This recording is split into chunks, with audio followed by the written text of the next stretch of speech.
Truk ane muatane bepasih baatne 2 ton ngeluluk di keretag tukad Yehnu di batas kecamatan Tabanan aja Kerambitan dugas Rabu 20 Oktober ngelemang. Kejadiannya entu sawetara jam 3 semengan. Lokasi ini dauh keretag tukad Yehnu.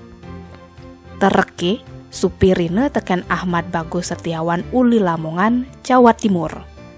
Tereke teke uli Gilimanuk lakar ke Denpasar. Neked lokasi, maru lakar mecelap ke pengkolane, saget ngelimpeng ke kanan ulian remne subeblong. Jak pasti singidang mekelit, tereke lantas ngeluluk dirurungi. Kapolsek Kerambitan Kompol Gede Arte nyelasang, yen uli hasil penyelidikane, unit lantas Polsek Kerambitan tereki entu remne sube lolos alias blong. Ulian kejadian entu penumpang truk Munir Aja Andayani pelai banget ke rumah sakit Ulian Metatu. Tim Bali Express ngelaporang.